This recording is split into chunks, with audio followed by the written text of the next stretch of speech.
That's above my pay grade about if Mike is coaching again next year.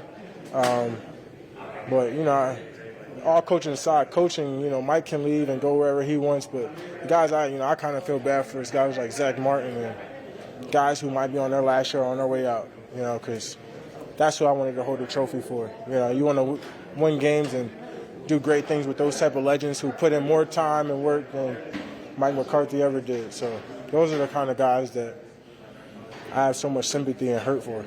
Hello, everyone. This is the Pocket Passer. I'm your host, Randy White, and I hope all of you are having a fantastic day. I know I am because we are talking about football, and we're going to get right into this controversial clip from Micah Parsons.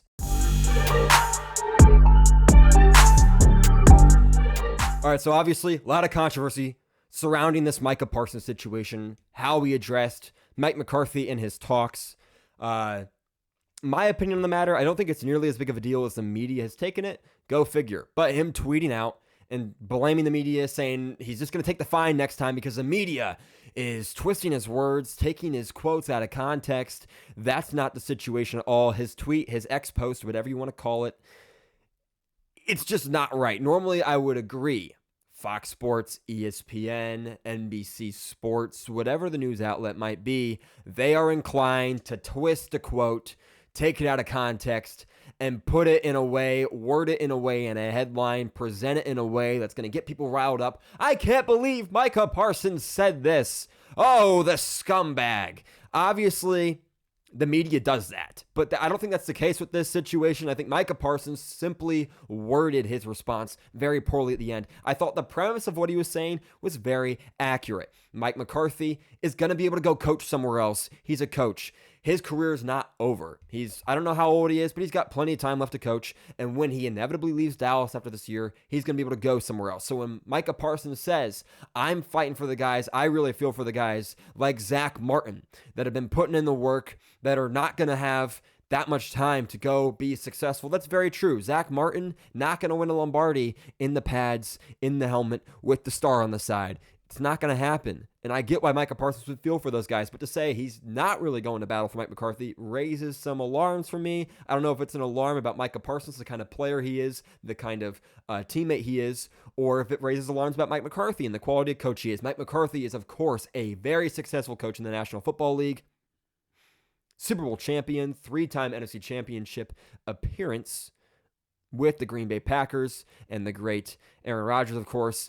So a lot of people, I think, kind of say, oh, because of Aaron Rodgers. You got to be a good coach to have that kind of success consistently like McCarthy did throughout the years in Green Bay. And then immediate success in Dallas upon taking over there. Now, of course, things have kind of fallen apart last year in the playoffs, getting blown out by Green Bay, and then all comes crashing down this year. They were terrible before Dak got hurt, and now it's just going to be a mudslide of disaster with Dak being out. So definitely some concerns there. McCarthy's not going to be back as the coach, as I said, and as everybody knows.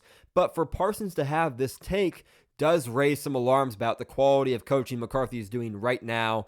We've heard criticism over the last several years about the lack of detail in the Cowboys offense. Is that coaching? Is that simply execution among the players? Not taking the attention to detail seriously about where to line up, when to break into their routes, the kind of separation they need to have between other receivers in the route so that routes aren't being ran so close? Or is that McCarthy and the offensive coaching staff not installing plays correctly, not teaching plays correctly? It could be a plethora of reasons for their insufficiencies. Of course, their offense has been very good over the years. That is not the case this year. They're struggling greatly. Micah Parsons has been hurt, and their defense has struggled for it. He looked really good against Philadelphia, although the rest of the defense did not. I don't know where you go with this. If you're Dallas, McCarthy and Parsons had a conversation, is my understanding. I did not watch Micah Parsons' addressal of this on his podcast. I don't listen to his podcast, but I'm sure he handled kind of the damage control of the situation well. I'm sure he was able to get in contact with the team's PR people, had conversations with them, had conversations with Big Mike himself, and I'm sure they've got things worked out to a cordial degree that is going to be workable going down the road. McCarthy's not going to be there. Parsons doesn't really have to save any kind of long-term relationship, but hopefully they got things fixed up for now, just in the short term, to be able to live with each other. And hopefully Parsons didn't mean it the way it sounded, which is, Big Mike's not working. He's not the guy. He's barely even here. Like, we don't really care about what he's doing. That's kind of what it felt like, the message. Obviously, he wasn't saying that to that extreme, and I'm taking it to a little bit of an extreme there. Shout out sports media and media in general. But that is kind of how it felt. Hopefully that's not the way the message was meant to be delivered, or how he felt about it when delivering the message. But on to the much bigger problem that Dallas has. It's not Mike McCarthy. It's not whatever coach they hire next. It's not whatever coach they had before McCarthy. And it's not any of the players. Well, maybe some of them. But it starts... Hi, I hope you're enjoying the video so far. If you are, make sure to join me and my sorry excuse for a no-shave November beard tomorrow as we talk about Justin Fields and Russell Wilson, and what Russell Wilson brings to the Steelers offense that Justin Fields did not, and why they are elite contenders, maybe even late into January. I will see you tomorrow for that film breakdown. Now back to the video. But it starts from the top. Jerry Jones has been a disaster of an owner for decades. Long before I was alive. I'm 20. He has been screwing up Dallas's chances at success long before I was born.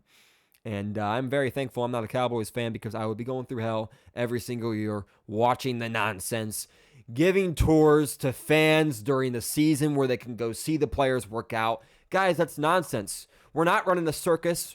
We're running a multi-billion-dollar business where these players sold jobs, these coaches sold jobs, this owner's job is at least partially, but mostly, to prepare themselves, the team, to go out there, win football games, win playoff games, win Super Bowls. But when you go and you got a clown show, when you turn your weight room into a circus, do a flip, says a fan to a player. This is ridiculous.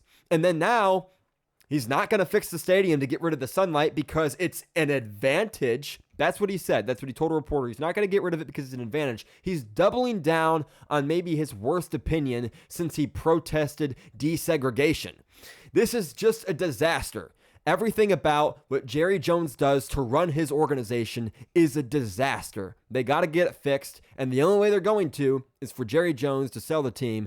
It won't happen, so we just got to wait out Jerry Jones. And I'm obviously not rooting for anything bad to happen to Jerry Jones, so I don't want it to be interpreted that way. But as far as Dallas Cowboys fans are concerned, and as far as NFL fans are concerned, anyone paying attention to the league, I think it is an understanding that the way Jerry Jones runs his organization, runs his team, runs his whole situation, no one's winning any championships anytime soon.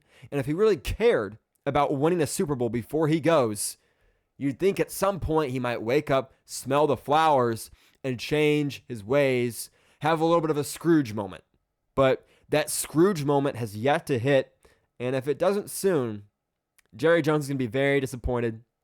Not with his overall legacy, because 3 Super Bowls is very impressive, but certainly the disappointment of the last 30 years. No NFC Championship appearances since their last Super Bowl victory. They've been not a dumpster fire because they're great in the regular season, but God, they have been pitiful in the postseason. They can't get it together. And as much as we'd like to think Dak's the problem, McCarthy's the problem, Kellen Moore was the problem when he was there, the problem is Jerry Jones and the culture that he fosters with the antics he puts, because he puts himself before the team. He's bigger than the team, and he certainly isn't more focused on winning than he is his own brand and his own image. And what he fails to understand, and what many people with that mindset fail to understand, is your brand, your image grows by winning. If you don't want to be a clown, you don't want to be a laughingstock, you don't want to be a joke, then do things that win you football games. Robert Kraft, Bill Belichick, Tom Brady, the owners for the Chiefs, Andy Reid, the general manager for the Chiefs, Patrick Mahomes. Those are the models you want to follow. They don't have owners going out, making their team a laughingstock, selling tours to fans in season, acting a fool, landing a helicopter on the practice field in the middle of a practice. The press conference isn't all surrounded by, what did Jerry Jones say when he went on that podcast? What did Robert Kraft say when he went on that podcast? You don't hear anyone say that. You don't hear anyone say that. What did the Chiefs owner say on that podcast? What did the Steelers owner say on that podcast? Successful franchises don't screw around, don't make their names bigger than the name of the team. But that's what Jerry Jones does. That's why they're a clown show. That's why they'll continue to be a clown show. Regardless of their success in the regular season, it's all caught up to them this year because there's no success in the regular season. They won't even have a postseason to be let down about this year. Fix it, Dallas. I honestly feel bad for your fan base. Despite the success in the 90s, despite some of the obnoxiousness, I think it's mostly media coverage because it's the mystique of America's team. The Cowboys are an embarrassment to what it means to be a true championship team with a true championship mentality. Go look at Dan Campbell's Detroit Lions and the way they have ran their organization the last 3 years. It's infinitely more impressive than anything that Jerry Jones has done in Dallas. Jimmy Johnson was the success in Dallas, and forcing Jimmy Johnson out, well, it was a sign of things to come. And it's not gotten better at any point. That's my take on Dallas and their situation. If you enjoyed this video, make sure to leave a like, hit subscribe, and leave a comment about your thoughts on where Dallas should go moving forward in terms of team management, team decision-making. And I will see all of you in the next video. Peace.